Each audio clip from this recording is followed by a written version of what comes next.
So you get your money's worth on the intro music now.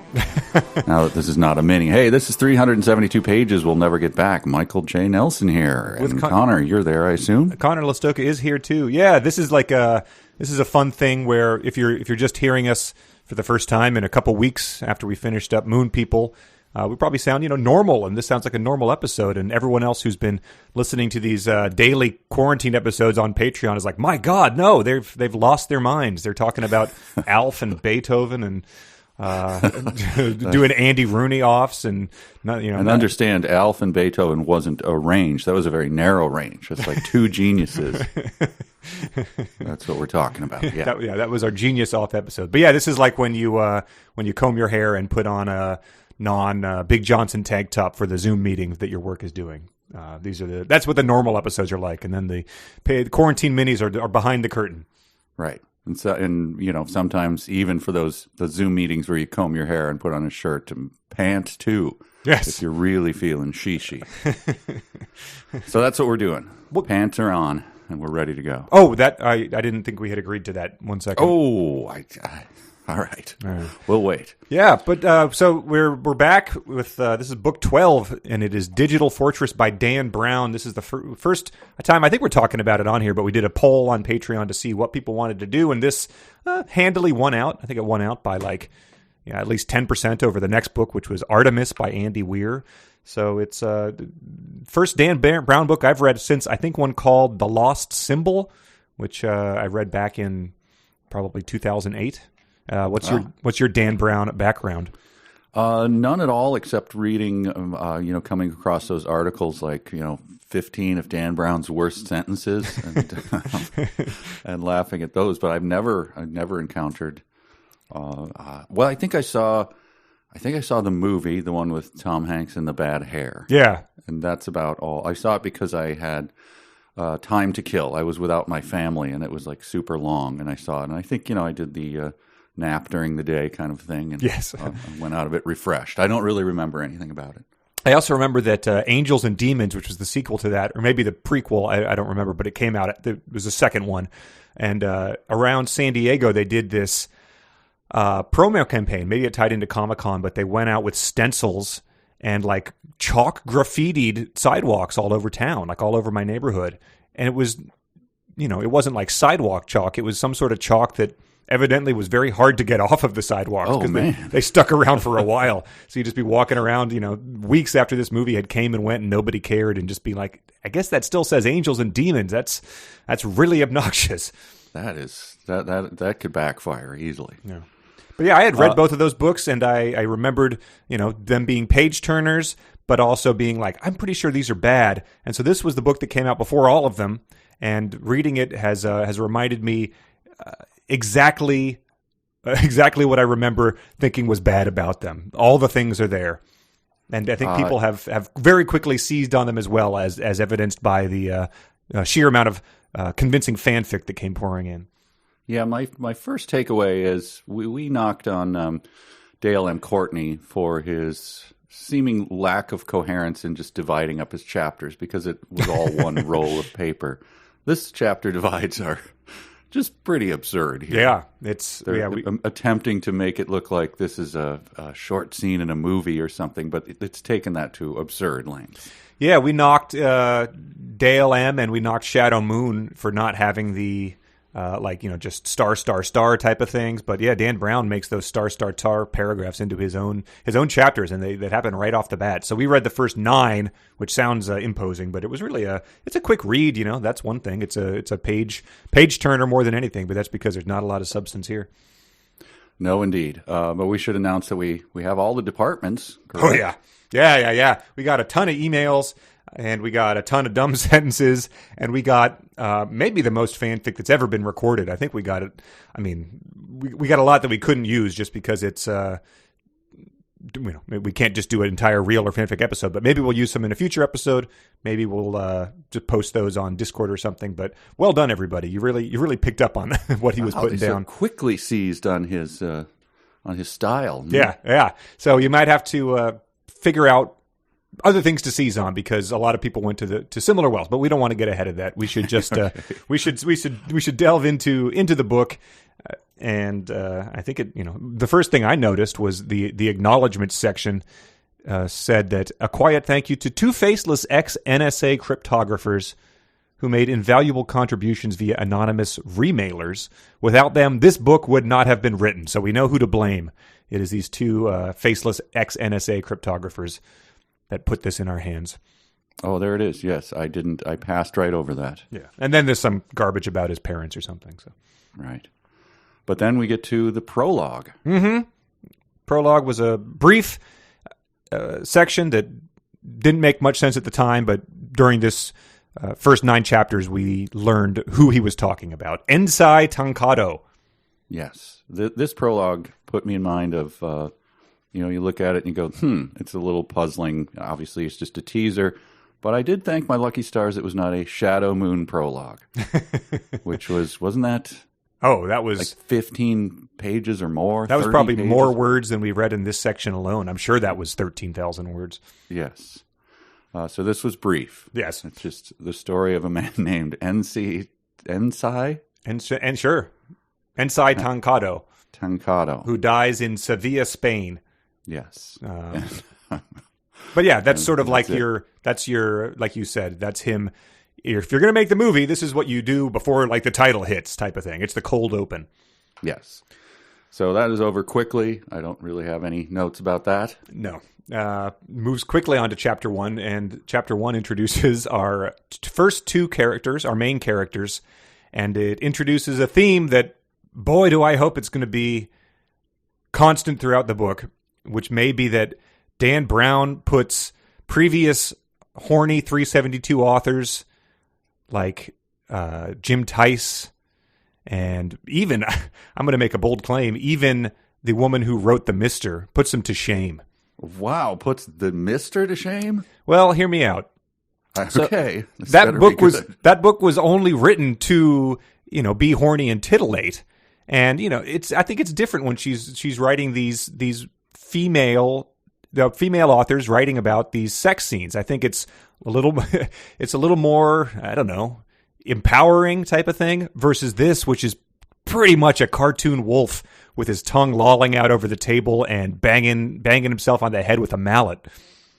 Yeah, I don't know. Is this better or worse than, Grandpa No kind of horniness? I have a note about that. I assume Dan Brown is at Grandpa age, so he probably has those now. Probably not when this was written. Yeah, but that's my claim, and it plays out over and over again, and it's sort of he hits us with us right off the bat. We have the main character moaning sensually.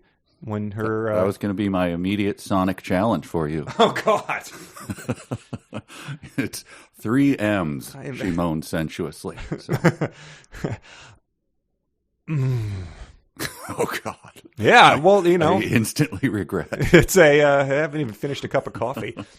But yeah, so that's David Becker has canceled a trip with Susan Fletcher, but she says, "I was just dreaming of you. Come over and play." He says it's still dark out, and that's when she moans sensually. Well, then definitely come over and play. So that's Mr. level, I feel like. Yeah, I think you're right. And I guess it is because it's a guy doing it. Right. A little weird. Yeah, so what does he do? He has the sensuous woman immediately start taking a bath before we've even really gotten a chance to know her. Yep. She's soaking in a... this is a nice feature. It'll tell you how baths work. Gradually, the water around her went from hot to lukewarm, and finally, back to hot? No, to cold. So that was good to know. Right. But that's how water cools. Thank you for that detail. Yeah, it was not on an alien planet where the laws of thermodynamics have changed. Yes. And that sentence leads right into this one. She was about to get out when her cordless phone buzzed to life. So that's a good reminder that this does take place in 1998. So I thought we could maybe just run down like what technology was like in 1988 to set the stage. Like where were you? Did you say 88 or 90? 98. I'm sorry, 1998. Okay. Yeah. So like, what were you doing in terms of the internet in 1998? 1998. Let's see. I might have been. Well, I was still on Mystery Science. Okay. And we had a writing room with the computer that was not hooked up to the internet. Wow. So everything that we were saying was subject to our own memory. We had no way to instantly check things. But the internet was available. Like I was on AOL. My family was in 94. Sure, but to have the connection, we would have had to we would have had to log on and everything. Sure, it wasn't unlimited, so you didn't have it. Right, since it wasn't unlimited, it just seemed we could check it later or whatever. But it just seemed like odd that it wasn't just right there. Right, it doesn't you don't want to have to be like was Charles Nelson Riley on Match Game 77 and then 30 seconds of modem noise. 3 minutes of navigating to Lycos or something, and then. Yes, and I remember that. I guess having a really good cordless phone was, something that you. But I had college. I had phones, right? Cordless phones. Yes. So that's not really a point of pride, but not a flex, you could shop for a good one, or you could have the cheap ones. So. But yeah, so it's fun to remember that this was that era where not everyone was online, and so it certainly seemed novel. You probably had a hard drive that was under a gig, and maybe had a double speed CD-ROM drive if you had one. Oh, I remember the moment a producer there at MST got a computer with a gig, and he had everybody. He showed everyone. What, he just clicked on space available? Wow. You went home and threw your zip drive in the garbage. Right.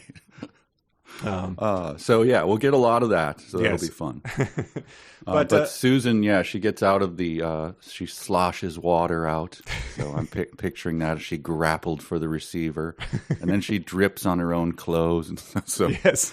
Yeah, it's Horny adjacent through the whole thing. Yeah, she's dripping on her clothes as she packs the clothes she puts away the clothes she was going to pack, the hiking shorts, the sweater for the cool mountain evenings, and the new lingerie she'd bought for the nights. Mm-hmm.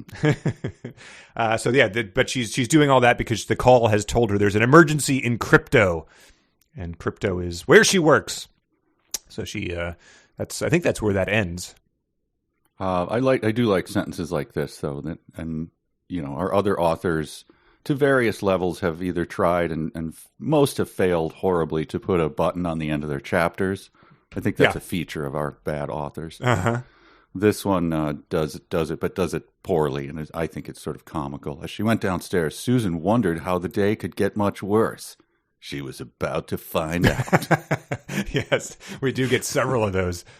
Is she really going down the stairs wondering how it could get much worse? Right. Yeah, I guess it's how a soap opera ends traditionally. There's a knock at the door and it's opened and it's the X lever, like it's that over and over again. Right. And then chapter 2, another one of his, moving the narrative along chapters. Yeah, 98 words. In chapter counted, 2.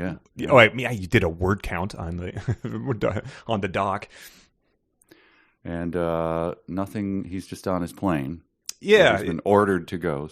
It's David Becker, who we don't know much about yet, but yeah, he's flying somewhere because he's doing a favor because there are some men you just don't say no to.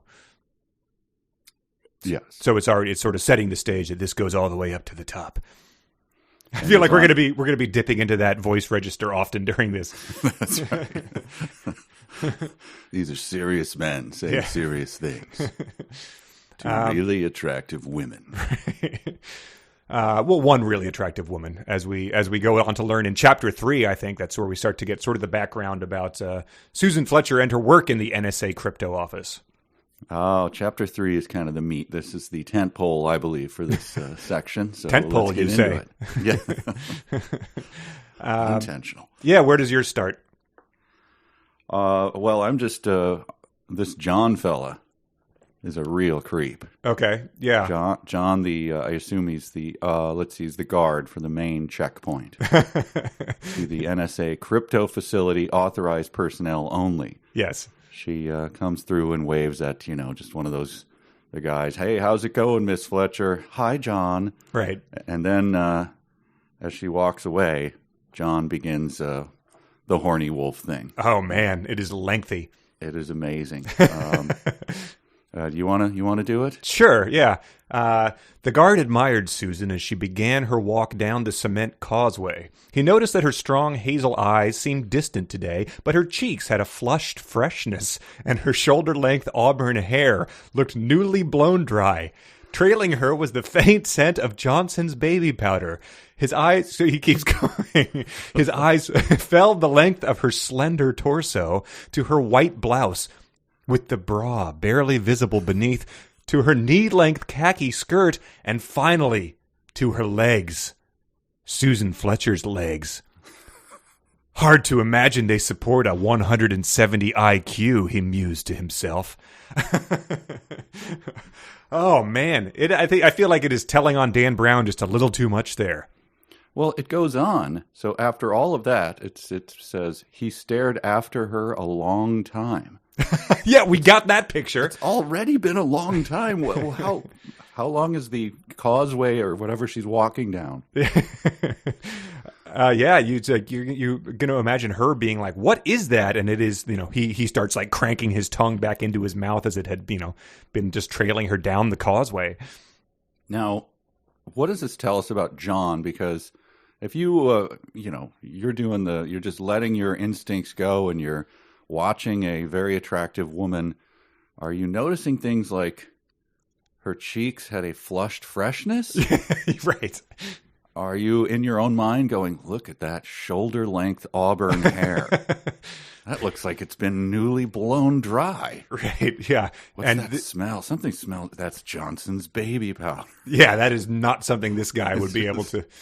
It's just very odd details that John, the guard at NSA, is noticing. Yeah, he's doing he's folding his newspaper slowly, standing up, leaning out of the security guard sort of toll booth vestibule. I wonder, if his wife or significant other is chastising him of looking at women, and then his defense is, yes, but I'm being very upscale about it. I'm noticing her auburn hair, right? The faint smell of baby powder. I'm not just, I'm only doing it to the women with genius level IQs, honey. But yeah, and as she's walking away, I'm noticing her flushed cheeks. I mean, come on, I'm really good at this. Right, I'm painting a mental picture. I'm Rembrandt of horniness.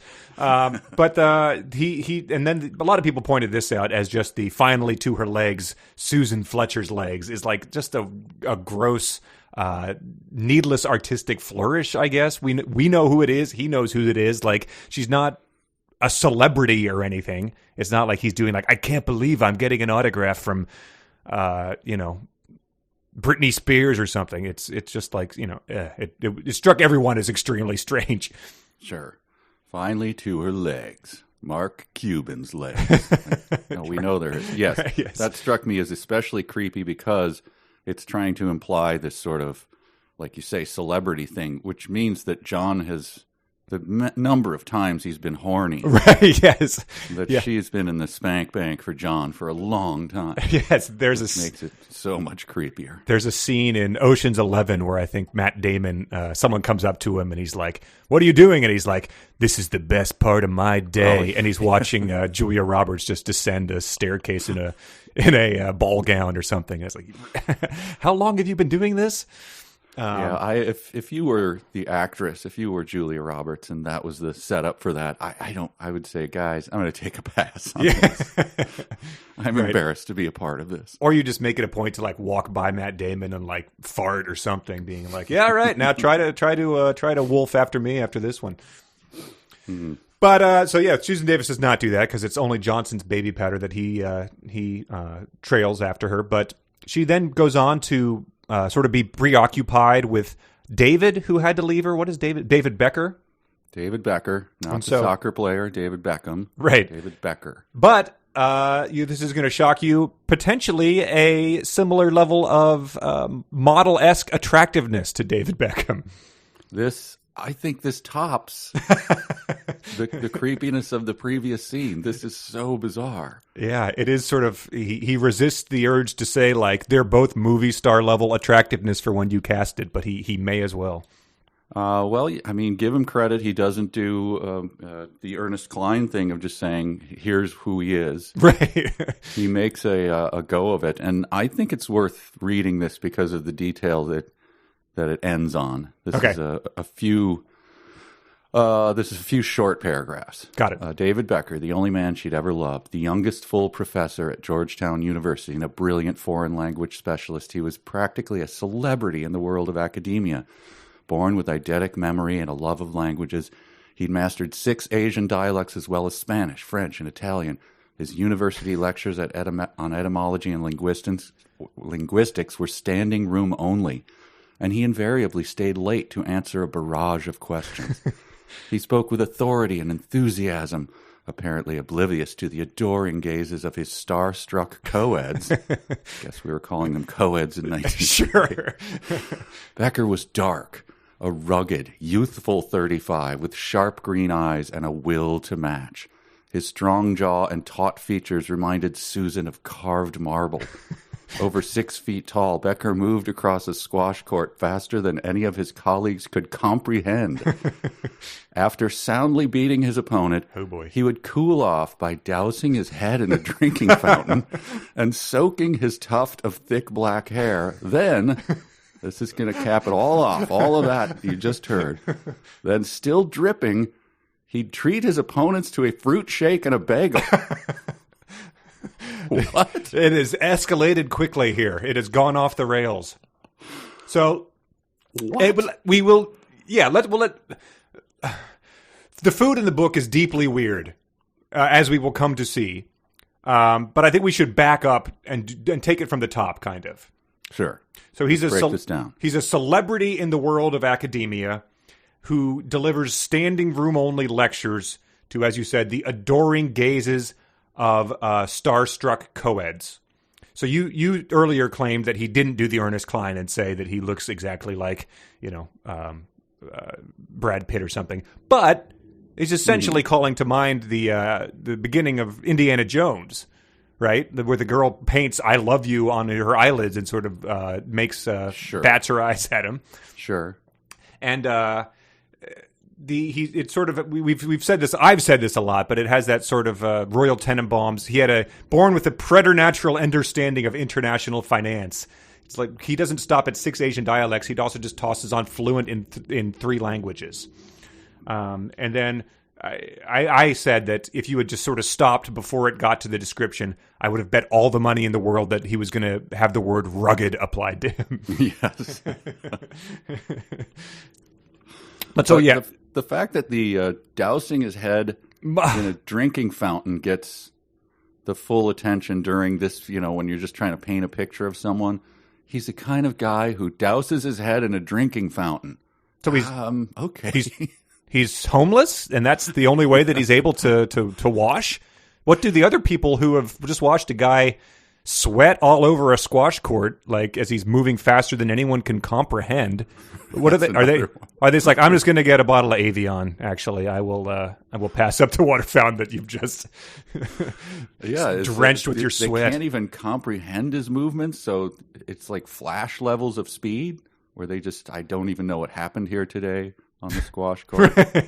Yes, he's in 2 places at once, and over 6 feet tall. There's lots of professional athletes who manage to be 6 foot tall and fast, so it's not like it's unheard of to be.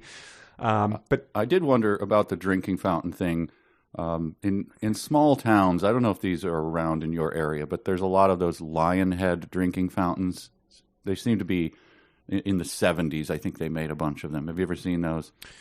Actually look like a lion's head? Yeah, it's a fiberglass. It's for kids. It's a fiberglass lion head, and you stick your head in there and drink them from the fountain. No, I'm not familiar. But that's what I pictured. It's like maybe that's his gag. Like, look, I still got my head in the mouth. I don't know. But and then just to say that even like the he's not even rinsing off his golden locks. It's his thick tuft of thick black hair, which is even more like, that sounds like the way you describe a clog you pull out of a drain or something. Yeah, it's the we're doing a movie now with a eerie Russian assistant with a thick beard and a thick hair. It's like, okay, so it's Igor then. All right. But then, yeah, still dripping, he would treat his opponent to a fruit shake and a bagel. So would he produce it faster than they could comprehend? That's the other thing I want to know. Would he give them options, what they wanted to eat? Like, breakfast on me. Oh, great. I'll just, sort of have something light since we just did a workout. Nope. Fruit shake and a bagel is your only option. I'm actually allergic to strawberries. Have here. Nope. Fruit 2 shake bagels. and bagel. Eat them both. Eat them faster than I can comprehend. Yeah, David Becker. What a weird intro to this man. Yeah. The other thing, I think I misspoke when I read it. It's sharp green eyes and a wit to match. Oh, and yeah. It did make me wonder what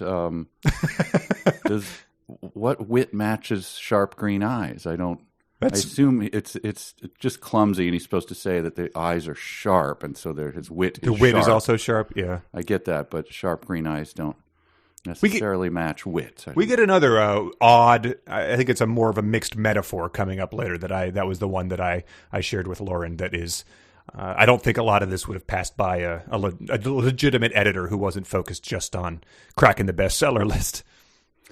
Right. Well, all right. That's David. Well, one more thing about him. It says this, which I found hard to sort of wrap my head around. As with all young professors, David's university salary was modest.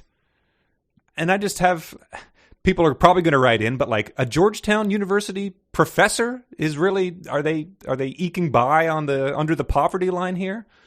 Also, doesn't he have some... He has some pull on that area because he has standing room only lectures. Yes, right. He's an outright celebrity there, and yeah. you'd think that would give him a little leverage on the bargaining table. Exactly. He's being recruited by the Ivy League, I guess. But yeah, Georgetown is a Tony part of town and a hard school to get into. So it's hard to imagine that he, from time to time, when he needed to renew his squash club membership or restring his old Dunlop with gut, he earned extra money doing translating work for government agencies in and around Washington. So he's literally having to pick up extra work so he can restring his tennis racket.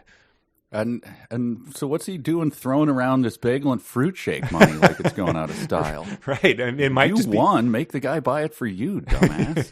Exactly. So yeah, we'll have to... I tried to look up how much a professor makes, but there was no obvious answer there, and I quickly lost interest. But it was on one of these extra money jobs that he had met Susan. Right. So that's David. I don't think I have anything else there. I do. I do, because this chapter. I thought this chapter ended. No, this is a long chapter. Yeah. I think he's doing his workout, his jog, and then he downed a quart of orange juice as he listened to the playback on his machine. He had a message when he got back. I mean, isn't that all that acidic liquid is like etching his marble face, isn't it? Right, and the everyone at this point knows that like Tropicana orange juice is pretty much soda in terms of its sugar content. Yeah, a quart, 32 ounces. Wow.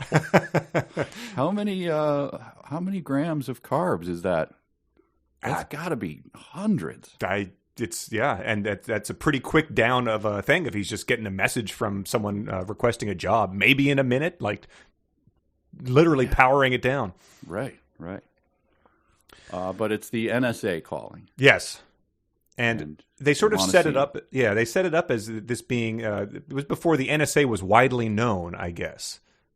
They claimed that in 1998 only 3% of Americans knew about it, and it seems like it's widely known now. I guess there's been scandals or stuff like that has sort of made it more widely known.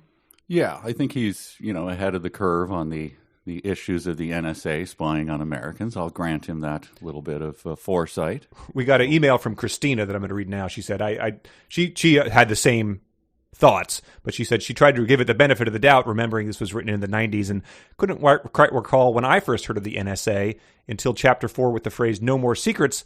I immediately recalled the classic 1992 film Sneakers, which prominently featured the NSA. So I saw that film in the theater, and I guess that was probably the way that most Americans learned about it. Oh, right. Yeah. I saw that movie. Yeah. I'd forgotten that it was the NSA. But so this is still as they've remained a secret, and he goes on in. And we get a first of many jargon dumps as he goes there. We get this, the NSA spoke of stream ciphers, self-decimated generators, knapsack variants, zero-knowledge protocols, and unicity points.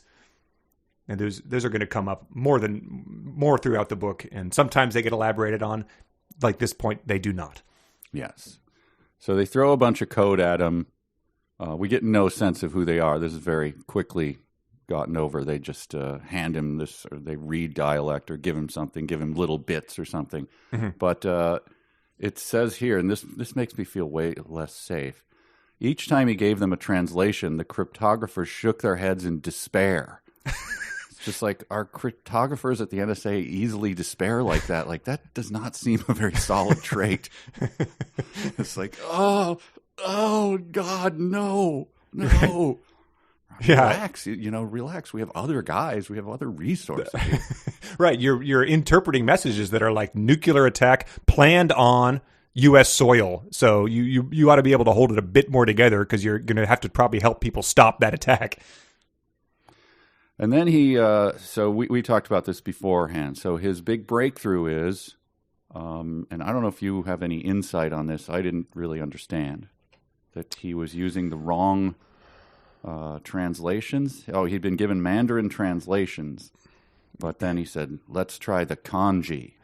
And like magic, everything fell into place. Yeah, so the cryptographers were doing this all wrong, and he had this insight because he knows 6 Asian dialects. And I did not have any insights into this, but many listeners wrote in. I guess we have a shockingly high number of Japanese speakers on this in this listenership. So we got 4 separate emails from people. I'm gonna paraphrase from them, but this does not add up.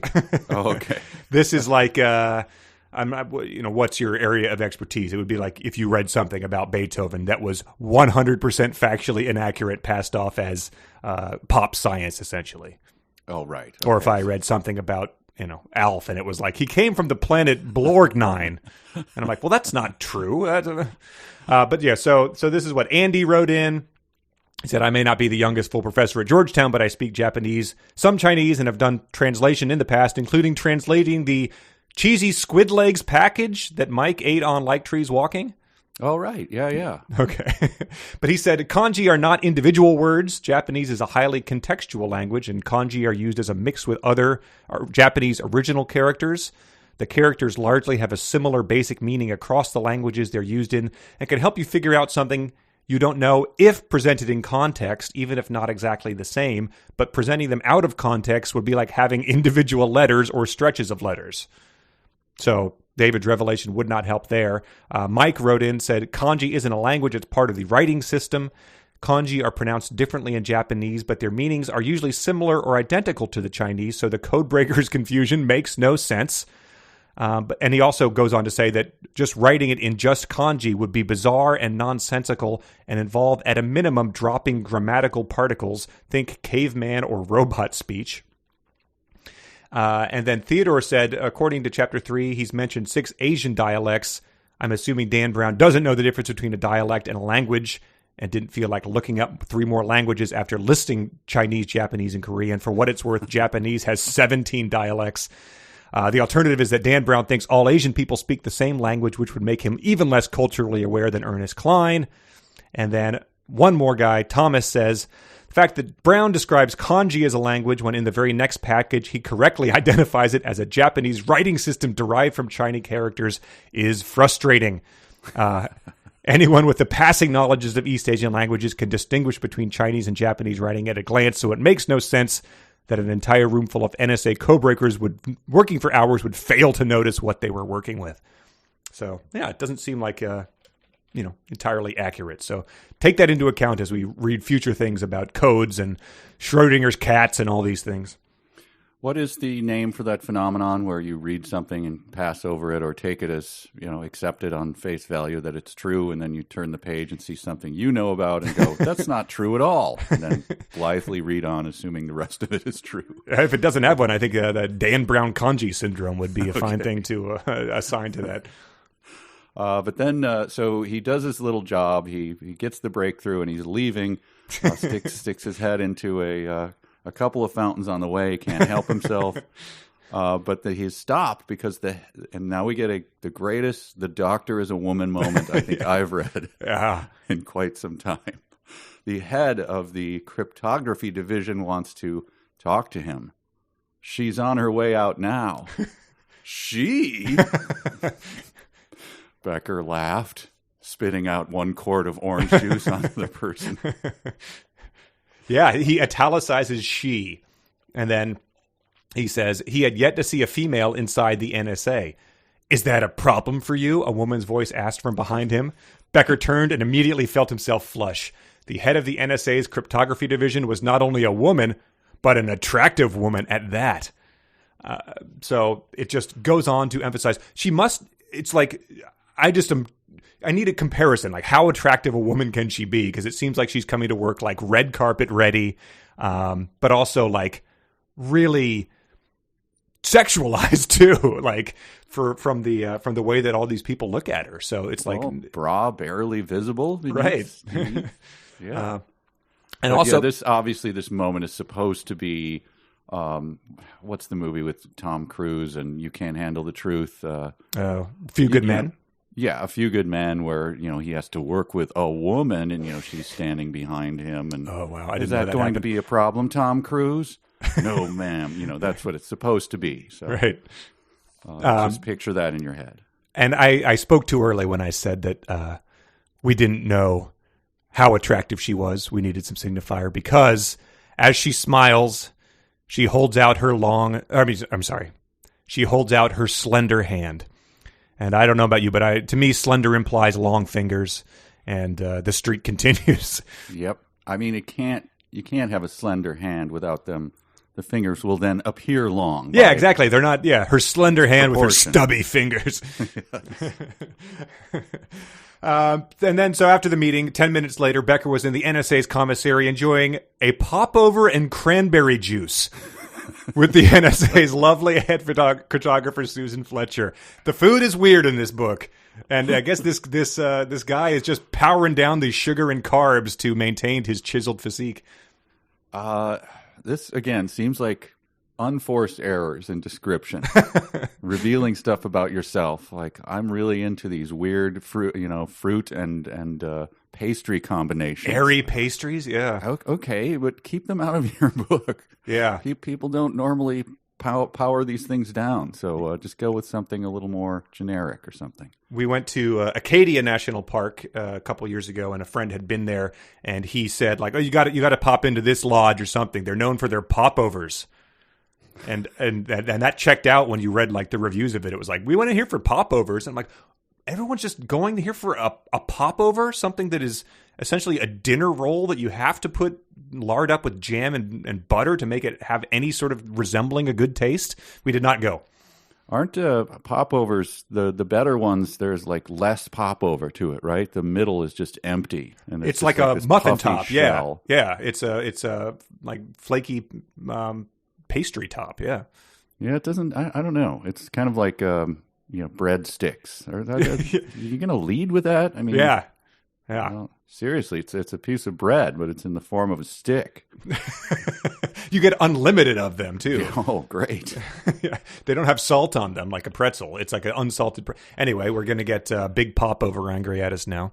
Oh man, and Big Cranberry, which is in my neighboring Wisconsin, I believe, makes most of the cranberry juice. They're bogs, yeah. Yeah, you see them everywhere.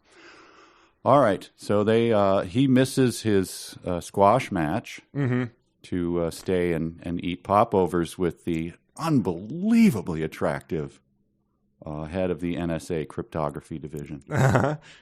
And they start bantering. It's with a heavy heart, I must inform you. They start bantering, and let's see what. She gets off a great joke. I just want to point out that so they sit and they talk for hours, and then we ... It's a little bit later. Their courtship was slow and romantic. Like moments later, they told us that it was immediate infatuation. Now it's very, very slow, and they're circling each other. They're not sure what to do with each other. But we get a lot of funny banter, and Here, I'll just read this one, and then I'll tell you. I took a little adventure after I heard this banter, and well, anyway. What sport did you say you play? Susan teased. Zucchini. Was that preceded by play any sports? I'm a black belt in Stairmaster. And the response to that is quite legitimate, actually, after all the weird behavior. Becker cringed. So, yeah, we're all Becker in that moment. Now, put a pin in your notes because I have to skip ahead just a little bit. Okay. Just to pull this off. So you might have more notes here. But here's describing her. Her delicate European features and soft brown eyes reminded him of an ad for Estee Lauder. If Susan's body had been lank, is everyone pulling up your platonic ideal of an Estee Lauder ad? I don't know if he's talking print or TV. I don't know. Yeah. If Susan's body had been lanky and awkward as a teenager, it sure wasn't now. Somewhere along the way, she had developed a willowy grace, slender and tall, with full, firm breasts and a perfectly flat abdomen. Ooh. David often joked that she was the first swimsuit model he'd ever met with a doctorate in applied mathematics and number theory. So he often joked. He often makes that. Yeah, that's his introduction at parties. I don't know if that gets old, but I wanted to find out. So I took to the local open stage. Oh, wow. I put together a quick routine based on the humor of this chapter. And Type 5? I had to pull the ripcord before 5. Okay. Well, we've been doing a lot of tight 5s lately, so. Yeah. If you are not a Quarantine Mini fan, we did some stand up, and so I felt like I was, I dusted off the old talents, and it did not go all that well. So so I recorded it, and let's give it a listen. Sure. All right, so give it up for David Becker. Hey, everyone. Great looking crowd. Yeah. Except this guy here. He's looking down like he's tired. You okay, sir? Yeah, just tired. Played a lot of squash today. What's that? You played a lot of zucchini today? Zucchini. Doesn't matter. I've been dating a woman recently. She has delicate European features and soft brown eyes. Reminds me of an ad for Estee Lauder. Now, my girlfriend...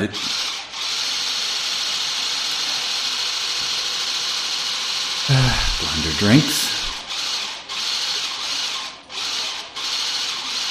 Anyway, my girlfriend had been lanky and awkward as a teenager, but she sure isn't now.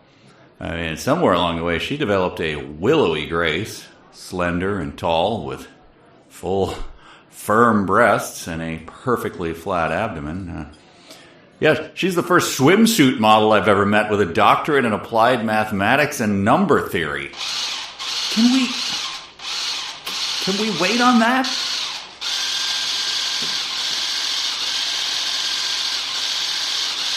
Anyway, as I was saying, she's the first swimsuit model I've ever met with a doctorate in applied mathematics and number theory. You already said that. I know, I often joke about it. Would you shut that off? Yeah. Yeah. Kind of hate it there. Did they bring out like the shepherd's crook to pull you off with that one? The light in back was furiously flashing. I'll just say that. Yeah. The blended drink sounded delicious, though. I don't know if I have the means to make any of those, but the first time I get to go out again, I'm going to have one of those. Cranberry and a quart of orange juice, I assume. Oh man, well yeah. So I guess when he often jokes about that, that's probably the similar to the reception he would get. Yes. Now. Yeah, let me backdate some of this because we've got some information. It says that Susan blushed and admitted she'd been a late bloomer, lanky and awkward with braces through her late teens. Susan said her Aunt Clara had once told her God's apology for Susan's plainness was to give her brains. A premature apology, Becker thought. Wow, Aunt Clara invoking the name of the Almighty to say that he had cursed her. Essentially, with his plain features, And Wow. she's all that character. She's the ugly duckling cliche. Why did he need to backfill that in there? Is it just going to be something about her character, or because I mean she's just been hot, and I don't know. Who cares that she was not hot before? Maybe it's what keeps her modest or something, or I don't know. It's maybe the world of the Dan Brown readership just couldn't comprehend that a woman could have 170 IQ but also be this hot. I don't know. They also went, she? When they heard that. She has another amazing trait. She is annoyed by this. In Susan's eyes, David was as close to perfect as she could imagine. Yes. Chiseled out of marble, head in the drinking fountain. He That's sounds like a close dream to come perfect. true. Yeah, I guess so. He only had one unfortunate quality. What is this? Does he scratch himself? Does he wear shorts too short? And you Online can racist, maybe. You can see his, his jock strap occasionally. That would picks be annoying. his teeth with he cuts his toenails, uses the toenail clipping to pick his teeth. When he eats potato chips, he does that thing of like digging them out of his back tooth and like swallowing them. No, it's none of that. Every time they went out, he insisted on picking up the check. What an a-hole. Susan hated seeing him lay down a full day's salary on dinner for two, but Becker was immovable. Unbelievable. Susan learned not to protest, but it still bothered her. I It's make more money than I know what to do with, she thought. I should be paying.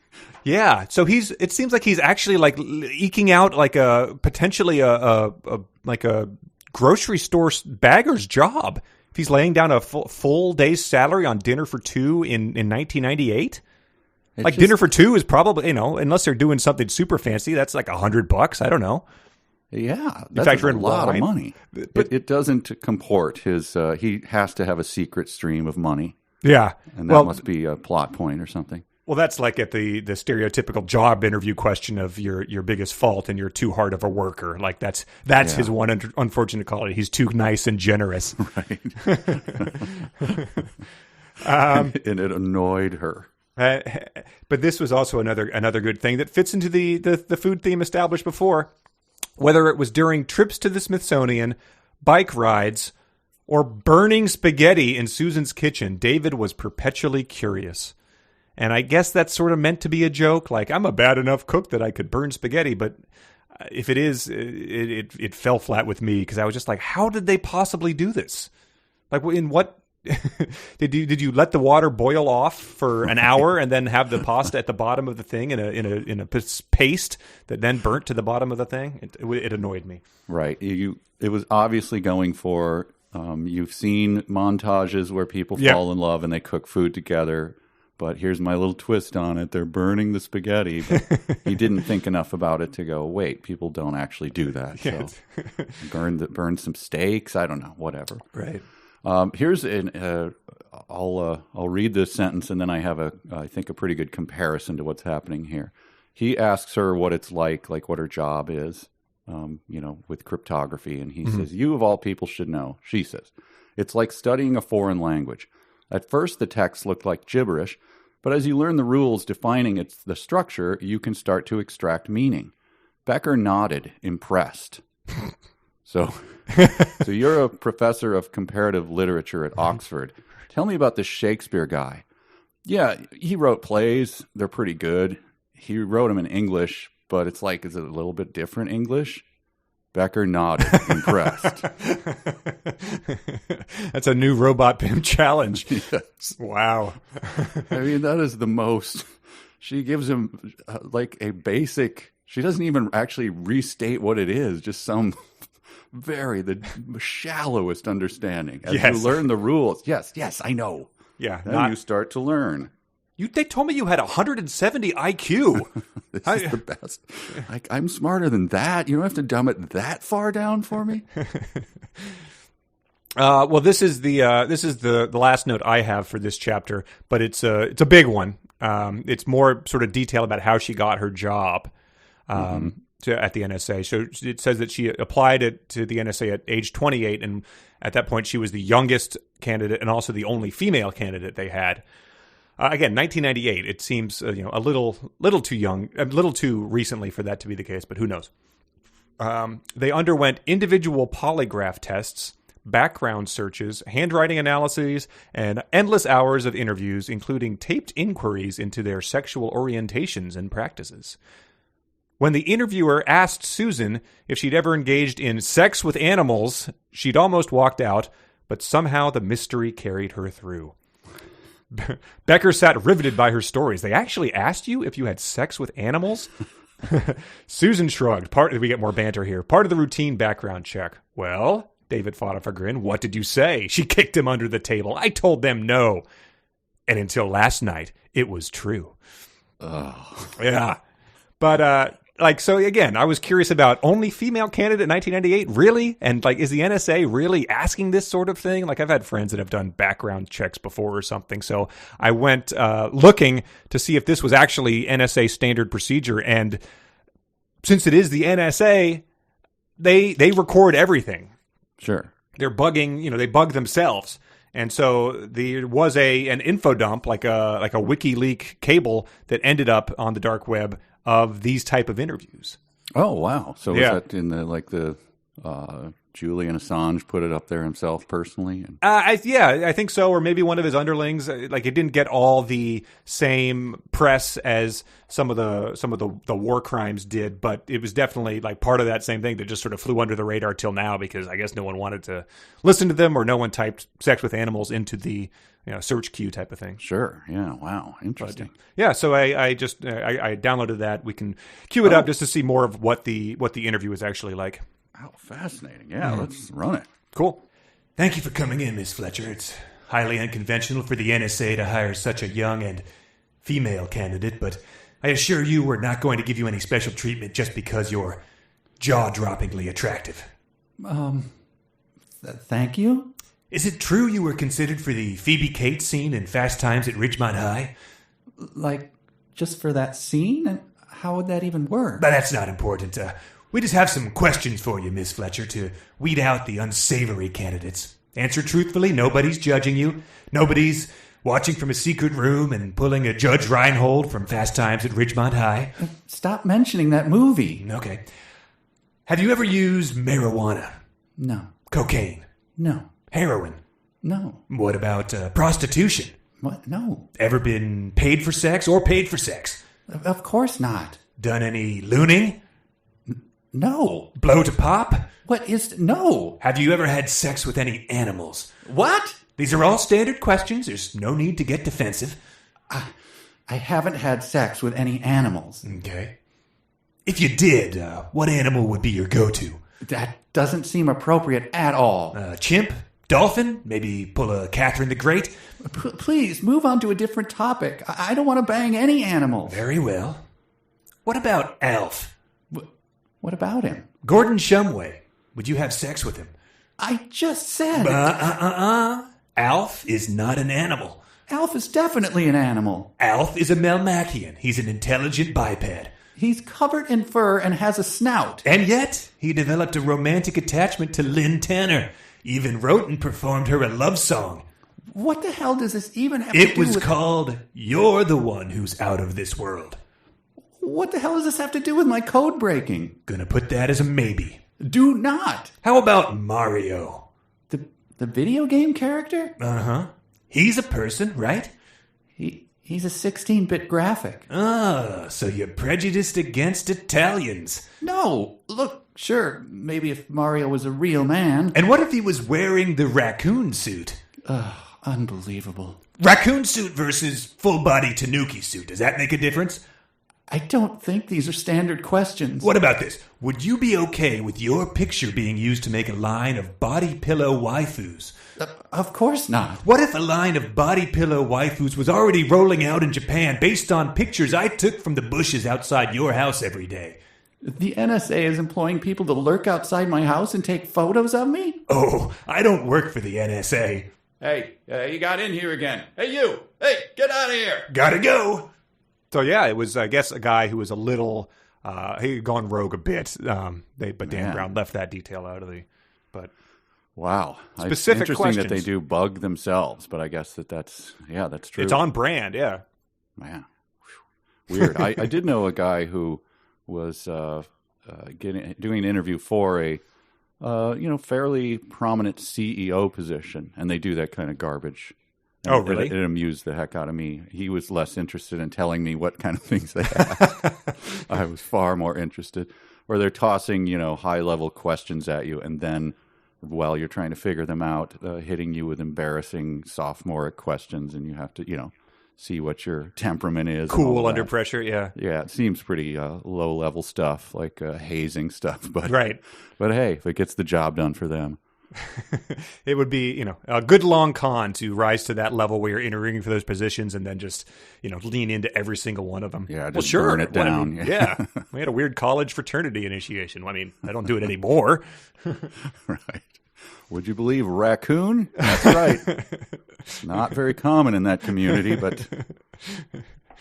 Well, that's it for chapter 3 for me. I want to do... Same here. It gets into kind of technical stuff. Yeah. But chapter 4, I don't have a lot of notes, but it introduces the translator, which left out the A and the O at the end of the word. So the NSA pioneered the sort of early aughts internet site naming conventions of Flickr I wondered if this came to your mind. If you can imagine one of our favorite characters speaking this word. That would be Rod from Birdemic. Translator. Yes, absolutely. Yeah, it looks like the agreed upon spelling of SLR PNL, I think. Yeah, Solopin. Translator. Oh, Rod. But yeah, so that was the NSA's computer. I don't know if they get into how it was built here, but they really get bogged down in how this came to be. And there weren't too many things that stood out other than I got a fun 1998 sentence, which was, email had the security of conventional mail and the speed of the telephone. So that is sort of like, I guess, how you would pitch it to your grandparents in the early 90s.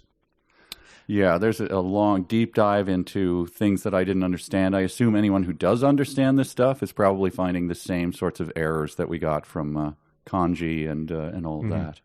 Yeah, it's about sort of how codes work, how you brute force codes, which that's a term I'm familiar with for just trying to guess a password.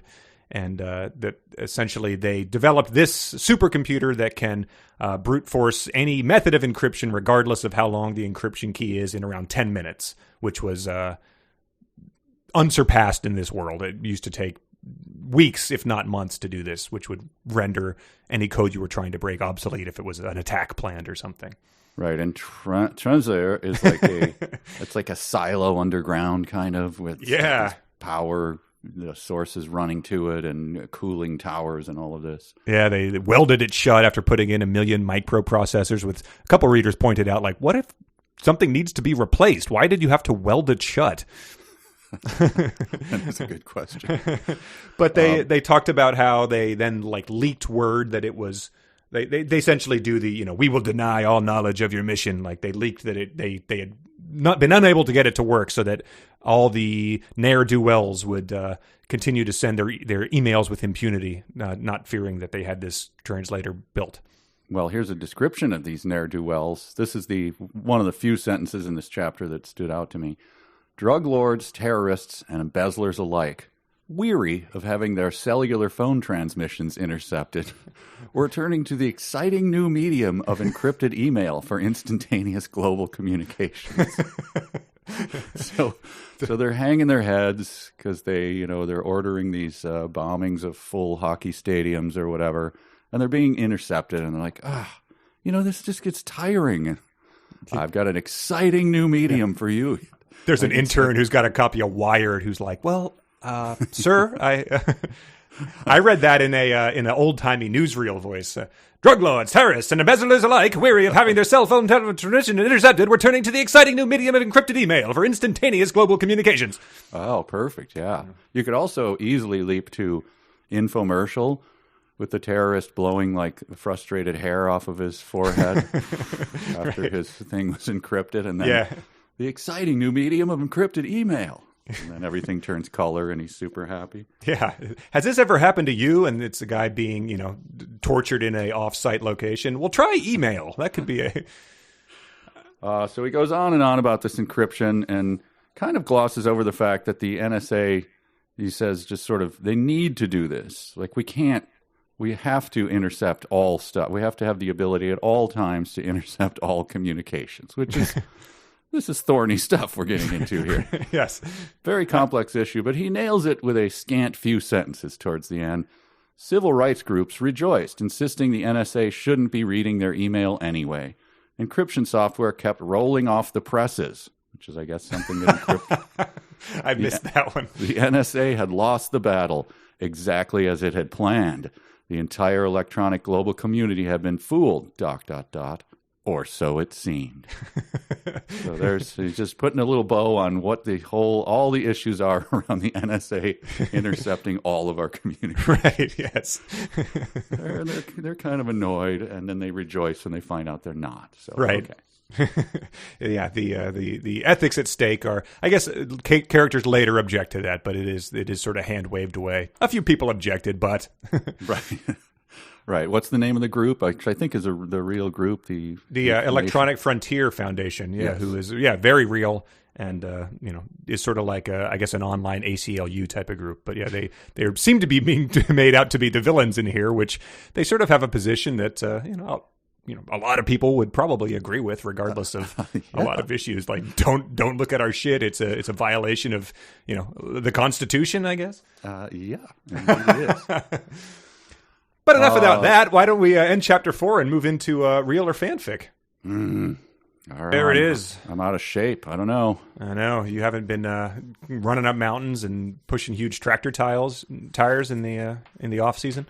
I have not. I haven't been looking at things that could be either real or fanfic and guessing in my spare time. It's not something that's readily available in real world. All right. Well, I think the first ones are always the hardest before you latch on to what people are turning to or what the author really is all about. So we've got passages that might come from later in Digital Fortress and passages that our listeners wrote in order to try to fool Mike that they are real.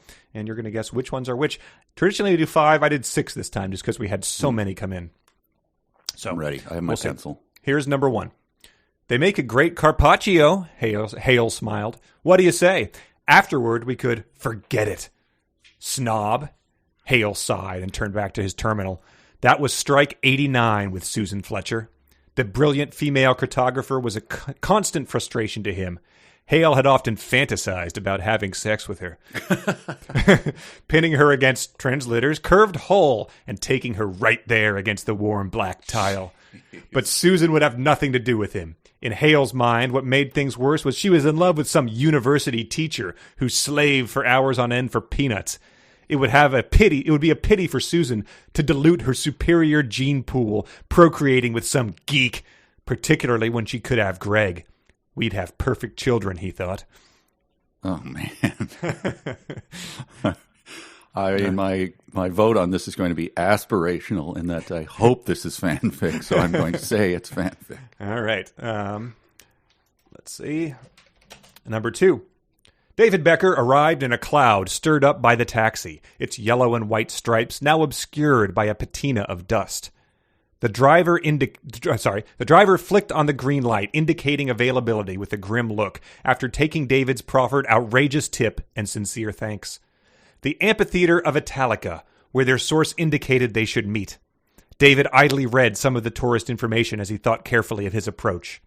The amphitheater was constructed under the orders of Emperor Hadrian and was composed of brick and hewn stone. It had originally played host to gladiator battles. In fact, most of the events carried out inside the theater were considered blood sports. And so its grand tradition continues, mused David. Well, okay. Dan Brown, History Man, Hadrian, I'll bite. I'll say it's real. All right. Here's number 3. It wasn't just cryptography. Your fiancé was also working with us on developing an AI program. AI, Susan repeated. You mean artificial intelligence? Rodrigo nodded. We had developed we had developed one that was able to pass the Turing Test. The Turing Test was a test to see if a computer program could trick a person into believing that the program was a person too. It was developed by Alan Turing, one of the mathematicians on the team that deciphered the German Enigma code during World War II. In 1950, he published a paper proposing that a language program, now known as a chatterbot, could be considered smart if a person could not tell if they were speaking to the program or an actual human at least 50% of the time. That's quite significant, Susan said. But why did you need David? He's not even a programmer. Well, have you ever heard of the Chinese thought room experiment? Susan had. Well, I'm going to say that it's fanfic because the Enigma was already mentioned, and so she would not have to have who Turing was explained to her. All right. So that's going to be but I'm not saying that that's not a mistake of the book. So, but I'm still going to say fanfic. All right, number 4. Open the glove compartment, Susan said. David pulled its handle, revealing a keyboard and tiny monitor display in front of his lap. What's this? Our lifeline back to crypto, Susan replied. This car is equipped with a remote transmitter that directs an oscillating frequency to translator. We can send encrypted messages directly to Chartrukian, but Strathmore won't be able to detect us right away. How much time do we have? David asked. 3 minutes at most. I wouldn't count on more than 2. Oh, that is, subtle. I'm going to say that that's fanfic. Okay. Number 5. Becker gazed down at the cadaver. Even hours after death, the Asian's face radiated with a pinkish glow of a recent sunburn. The rest of him was a pale yellow, all except the small area of purplish bruising directly over his heart. Probably from CPR, Becker mused. Too bad it didn't work. He went back to studying the cadaver's hands. They were like nothing Becker had ever seen. Each hand had only 3 digits, and they were twisted and askew. The disfigurement, however, was not what Becker was looking at. Well, I'll be, the lieutenant grunted from across the room. He's Japanese, not Chinese. Well, I'd like to do the aspirational on that, but I have a weird feeling that's real. Okay. Last one, number 6. David thanked the waiter, eyeing the pair of hamburgers and baskets of fries. He snatched a pair of French fries from the basket and stuffed them into his mouth, chewing as he talked. So if Numataka is using the net to set up the distributed network, can't we just watch everything that comes over the wire? Susan shook her head. No, that's not how it works. They're able to exchange the keys out in the open, but we can't do anything with them. David furrowed his brow. Why not? If we have the key and know where to intercept the data, what is stopping us from simply using it? You remember Diffie-Hellman? David started to answer, but strapped his mouth shut. Susan grabbed the bottles of ketchup, mustard, and mayonnaise. Say we want to exchange a key in the clear where anyone could get it. We agree to exchange ketchup, and now Numakata knows we are using ketchup as half our key. But you have mustard, and I have mayonnaise as our secret. So without Numakata knowing, we mix our secret condiments with the ketchup. Susan squirted 2 blods of ketchup on the plate, then added a dollop of mustard to one and mayonnaise to the other. She mixed them together. Now we have 2 different keys. Question on that one? Yeah. Diffie-Hellman? Yes, Diffie-Hellman. Diffie-Hellman. That's a name? I assume it's one of those principles that they are constantly dumping on us. Oh, I thought suddenly there was. No, it's not. It's like the Bader-Meinhof. Okay, it's not one of Woodhouse's characters who raises newts. Right. Okay. I don't know. It's tough. I have to say fanfic. Okay. Well, you did pretty well. You did pretty well. But you missed the first one. You missed the first one where Greg Hale was fantasies about banging her against the side of translator. No. We have that to look forward to. He's inviting her out for Carpaccio, but she's turning him down, even though she's dating this poor geek. I don't know who that guy is, but I'm looking forward to it. Number 2 was the taxi where the blood sports and Hadrian. Yeah. You said real. That was fanfic written by Patrick. Okay. It was well done. I liked the I liked the capper to that one. It's very Dan Brown, and so its grand tradition continues. Right. Number 3, you said fanfic. That was the Turing Test. That was fanfic. That was written by Curtis. I thought it was good. I liked the way that he introduced 2 different. Have you heard of this? And then explaining them things. That was something that a lot of the writers this time around seized on, Right. Because it happened, I think, 3 times in this section. Oh yeah, I hadn't picked up on that yet. Oh yeah, I mean there was like I don't remember, but I thought it happened. But number 4 was open the glove compartment, 2-3 minutes at most. That was, you said fanfic. That was fanfic written by David. Number 5 was the Asian's face radiated a pinkish glow. He's Japanese, not Chinese. You said real. That is real. Sarah submitted that one. It's odd. I don't know what it means when it says the rest of him was a pale yellow, but Yeah. again, 1998. But yeah, so real. I think you are 4 for 5 at this point in time, and then you said number 6. The condiment illustration of a principle. You said fanfic. That was fanfic written by Eric. I only realized reading it out loud that he put a little joke in there with Diffie Hellman as she's doing the Yes. thing, illustrating with mayonnaise. So maybe that was a tip off. But settle down with your. It did cross my mind. With yes. your in jokes in the fanfic, people. We don't need to make them any easier for him to guess. Damn it. So yeah, 5 out of 6. Well done. Step up your game, people. No, I thought 4 out of 6 because of the first 2 were. I'm sorry. Yep, 4 out of 6. Yes, Yep. yeah. Still, I mean, slightly above guessing. Right, exactly. But yeah, a lot of those people were Patreon supporters, and like we have alluded to before, we've been doing a Patreon daily mini updates for everybody. We're going to be trying our hand at writing our own novel here with the Patreon supporters. So a lot of fun. Patreon.com/372 pages. Give it a shot. Give it a follow if you care to support the podcast. Thank you, everybody who does. Yes, I'm feeling the glow of a minor victory. Well, don't bask in that too long because we got a lengthy meeting chapter coming up. We always know that meetings in our Riff Tracks movies make for the best, most dynamic scenes. Specifically thinking of that one in Plan 9 that is just 2 army brass guys talking at a desk in front of a world map with a flag on the wall for deadly. Yes, we meet Strathmore. Yeah, Commander, one of the greatest men Susan has ever met. A father figure to her. Yes, Mm-hmm. I'm trying to think. Who is he trying to get to? Maybe Scott Glenn. I've brought Scott Glenn up before. You mean as an actor? He's an actor. Yeah, he's man. going for some. I don't know. Maybe That guy looks like Richard Branson. who's kind of a rugged but gruff but lovable guy right now who has the gravitas to carry this off. I was thinking of he was in like one of the X-Men movies, Brian something. He's an old guy. He's not like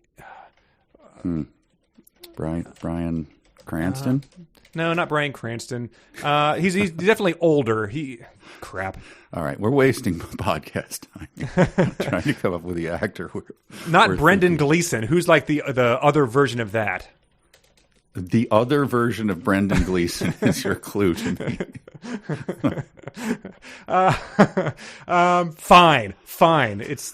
Someone knows who I'm talking about. Some guy gets it. Dan Brown is only 55? I just had that up in my... Wow. He's 55 now? Yeah, that is stunning. Born in June 22nd, 1964. Wow. So yeah, probably doesn't have grandkids. No grandpa, no. Yeah, but this was 1998. He was pretty Yeah, young. well, man. Brother. Anyway. So she's under he's a mentor, a father figure, and he takes care of her because she's the only female cryptographer there at the NSA, and then this stunning thing happens. Brian Cox. Oh yeah, Brian Cox. So yeah. Okay. But yeah. Go ahead. Didn't mean to interrupt because this is the second best part of the book. One morning during her first year, Susan dropped by the new cryptographer's lounge to get some paperwork. There's a lounge where they have paperwork. Okay. As she left, she noticed a picture of herself on the bulletin board. She almost fainted in embarrassment. There she was, reclining on a bed and wearing only panties. As it turned out, one of the cryptographers had digitally scanned a photo from a pornographic magazine and edited Susan's head onto someone else's body. The effect had been quite convincing. Wow. Yeah, so again, 1998, not not 1957, where even if this, still unacceptable, but you could imagine that scene in a movie. Yeah. And not like, a forwarded email or like, cornering someone in the break room being like, check this out and passing it to them. Just posted out. Hanging up in the lounge. And so he goes on to say that he fired this guy immediately, which what did the guy think was going to happen? Yeah, that's supposed to be, and she says, or he says here that after that, nobody messed with her again. Like, well, everyone, I assume, would already know not to do this, number one. And number two, that if they did do it, of course they were going to get fired. Yeah. This is not a brave act of someone protecting her. This is like, well, absolutely 100%.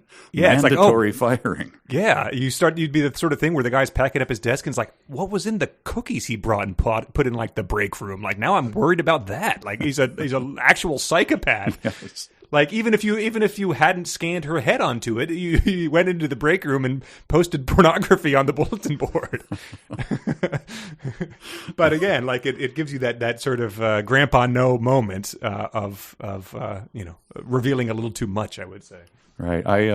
I worked for a brief time with a person who was in PETA, was a PETA person. Uh-huh. And would put the very graphic posters of like hogshead droppers, in the break room. And the boss had to say, no, you can't do that. Of what, just dead animals? Yeah, just revolting. Dismembered animals and stuff like that. And, meat is murder. And you can't hang those in the common area. Like, what? Why? It's just informational. Oh, the freedom of speech doesn't apply here? It absolutely doesn't. It's stunning, though, that she really felt like this is really infringing. I'm going to change minds. Yeah. But yeah, so that was I thought a delightful moment, but it, as meant to demonstrate his thing, and as opposed to just like a normal way, you could be like, come on guys, like, I'm sticking up for her, and anyone who makes fun of her's got to go through me. It was a truly crazed moment. Yeah, probably didn't even, she probably assumes it was him, but it was just the HR guy going, I'll just sign it with his name. It's not going to, of course he's fired. Yes, yeah, really. We just got to keep this under wraps so the, $10 million lawsuit doesn't happen. But here's a little section where the metaphors come at us fast and furiously. And it's talking about Strathmore and Leland Fontaine, the head of the whole thing. Yeah, Strathmore's second in command. Yes. Now, only one man outranked Commander Strathmore there, Director Leland Fontaine, the mythical overlord of the Puzzle Palace, never seen, occasionally heard, and eternally feared. He and Strathmore seldom saw eye to eye, and when they met, it was like the clash of the titans. Okay, we're on giants now. We were on overlords. Fontaine was a giant among giants. Great, stay with it. But Strathmore didn't seem to care. He argued his ideas to the director with all the restraint of an impassioned boxer. So we got... That was the one I showed to Lauren. We got mythical overlords, titans, giants, and boxers. Yeah. Three sentences. But he's... So... Someone who's known for arguing their ideas. What would you say? High school debate champion, a congressman, a UN representative. Like, when was the last time you heard a boxer make an impassioned case for something? Like, what on earth is that? How did he pick that? I understand that he's saying like, but a boxer is impassioned. Like, he means he's like throwing haymakers type of thing. I guess. I mean, he could have said, like he went after it with the tenacity of a bulldog or something. Sure, yeah. If he's not concerned about just tossing in cliched metaphors, as he clearly not, since he used Clash of the Titans a few sentences earlier, he should have no problem doing that. What it made me picture in my mind was a robot knife fight. Two guys who are like grizzled Yeah. grizzled dudes, but then they're titans going at each other. So of course one of the robots has a knife strapped to his metal leg and pulls that out. Yes, Clash of the Robot Titans. Yes, Well, it is a digital fortress, so that's true. But I like this this description just to make sure that they knew that not everyone is hot as hell in this book. Strathmore was a rangy, thick-fleshed man whose muted features somehow disguise his hard-nosed efficiency and demand for perfection. A few sentences later, we get, he looked as bad as Susan had ever seen him. His thinning gray hair was disheveled. Even in the room's crisp air conditioning, his forehead was beaded with sweat. And we get one more thing later. Oh, just later, Strathmore ran a hand across his sweaty scalp. So, Yep, just I in called case. that out too. We have a lot of sweaty people in our books. That's Yeah. another theme. Yeah, find a water fountain, man. Like, this is unacceptable. Long hands, sweating. So apologies to Brian Cox, but that's who it reminded me of. Thick-fleshed is rarely going to get applied in a positive context, I think.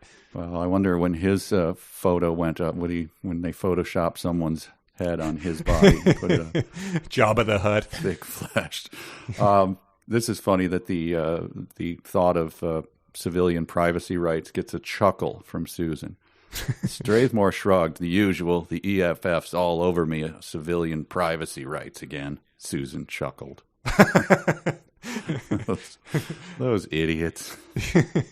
Yeah, it's the EFF is, if you spend any time on the internet in the early aughts, like that's who Cory Doctorow was stumping for, but it was usually just like, we're going to try to make sure that gigantic corporations can't abuse this nonsense. So it's a Someone's got to be policing this stuff, and it's actually very difficult because they don't want to let it go.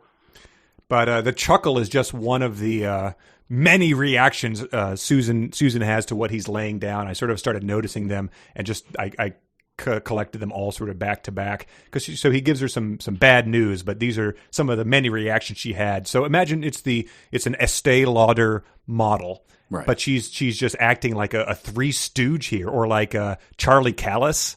Like Susan's jaw dropped. Susan stared in amazement. Susan was flabbergasted. Susan almost fell out of her chair. Susan gaped. Susan stared at him and almost laughed. So she's just having like seizures in this chair, with her 6-inch heels and pencil skirt type of outfit. For those of you, and when I say for those of you, I mean everyone who's listening now who doesn't know Charlie Callis, please go to YouTube and look up Charlie. He probably did a Dean Martin roast or something that's going to come up as the top hit, and just see if you can comprehend what humor was back in. It is truly stunning. 78 or so, I would guess. I don't know. Yeah. When people say it was better when we only had 3 channels and everyone was watching the same thing and there was this cohesion in society, it was substantially worse because you were watching this and being like, I guess this is funny.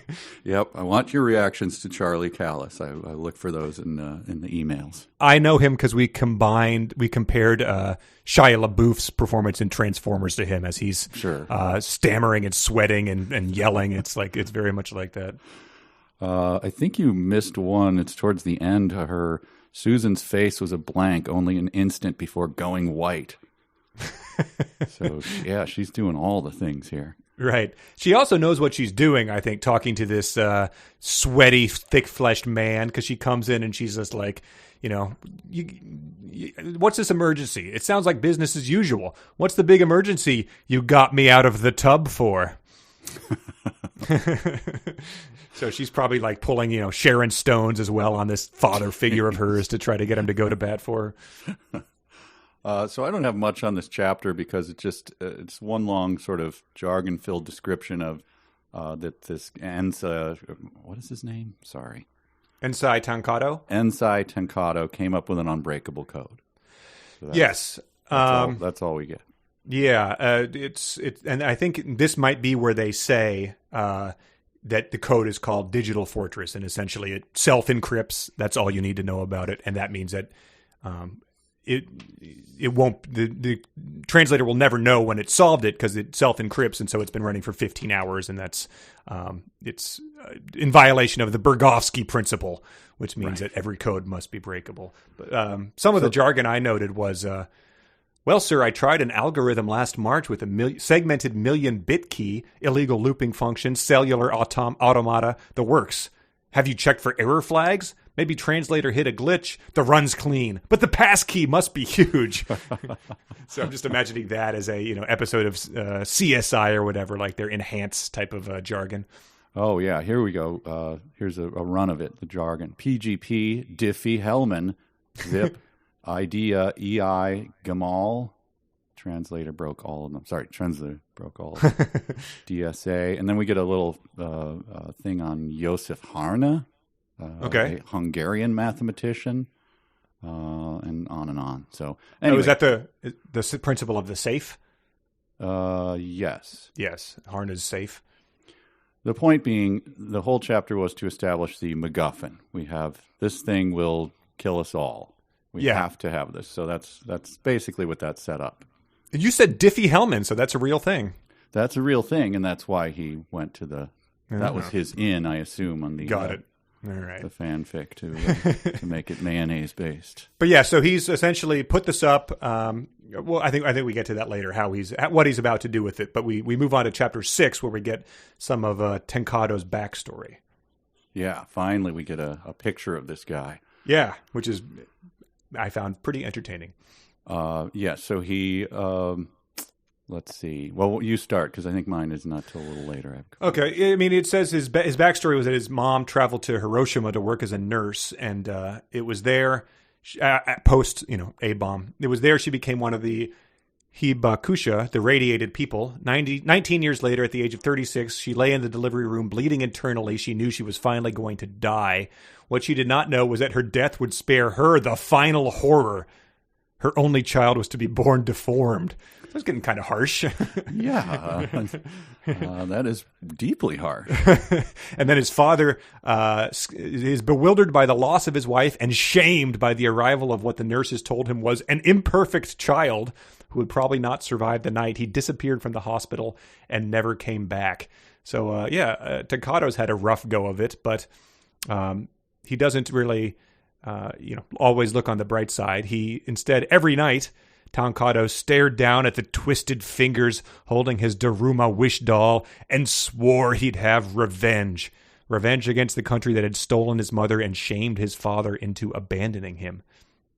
Well, I don't think the country shamed his father into abandoning him. Right, yes, it does. Another mixed metaphor there, or a mixed sentence. But fortunately, salvation comes in the form of a trial of a new keyboard for handicapped children. And we get more Royal Tenenbaums here. Although Ensai Tenkado had never seen a computer, it seemed he instinctively knew how to use one. So contrast that with like every time you tried to show a parent or grandparent how to do something on a computer, and it was just like, no one who's seen a computer has any idea how to use them before. Right. But this guy in Japan in the late 70s was picking up on it instantly. And he becomes, of course, he's a wizard, and he soon Ensai Tenkado was known across Tokyo as Fugusha Kisai, the crippled genius. I just thought he's probably going, you just drop the one word. Yeah, how about Dr. Internet?